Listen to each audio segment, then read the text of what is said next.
I dag skal jeg vise en udbinding af lammekøl uden nøgleben. Først så går vi ind i anden bindevævsende og skærer langs hinden, så vi kommer ned på den anden side af rørbindsknoglen.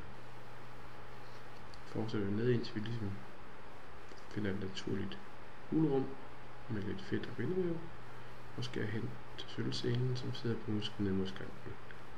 Så løsner vi godt op. Sådan der. Så løsner vi rørbindsknoglen på den anden side ved at skære ind langs klumpen og ned. Når vi er i lodret position, kan vi skære mellem knoglen og knæskallen. Knæskallen skal blive siddende på klumpen. Skærer nu godt ind under lårbindsknoglen sådan her, og ned og løsne ledet mellem skanten og rørbenet, som sidder der. Så skal jeg nu godt rundt og gå ned igennem ledet. Det er nogenlunde lige snit, men det kan godt ske, at man lige skal ligge lidt for at komme ordentligt ind mellem skanten og rørbenet. Sådan der. Så skal jeg nu på undersiden af rørbenet og få løsnet det op mod hoften. Sådan her. Ind. Og så skærer man simpelthen på undersiden hele vejen ned og på undersiden af ledet, så man kan få løsnet det. Sådan. Så rørbenet væk, kan bruges til form.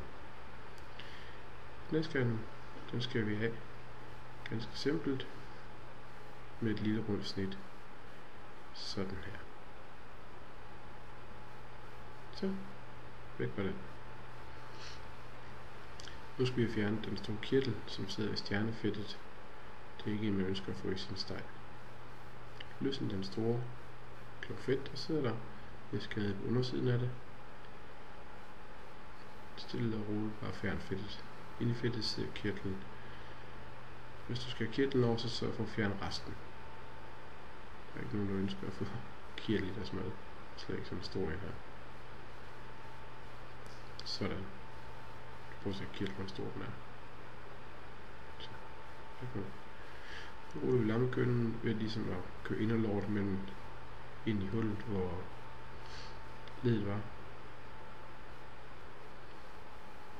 Nu skal vi snart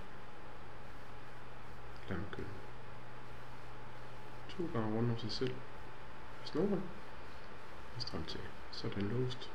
Og man snører stille og roligt med 2 cm afstand cirka, og stram til hele vejen af lammekønnen sådan her. Man kan jo selvfølgelig inden fylde den med persille, hvidløg, citron, hvad man har lyst til, spidskommen, det er op til en selv. Til sidst laves en lykke, og den drejes rundt en 3-4 gange. Tilbage hen over sidste snøring og stram til. Så er den snøret. Skal eventuelt køle den til enden, hvis du ønsker det, eller vent til den er stegt. Skal eventuelt de sidste 2-3 cm af kødet ned mod skanken for at få en flot afslutning på skanken. Det kunne være en del at bruge en knap så god kniv her, der skal sikkert være ret hårdt på bladet, og skrabe og skære i benet. Sådan. Steks udbenet lammekøl med skank til grill eller ovn.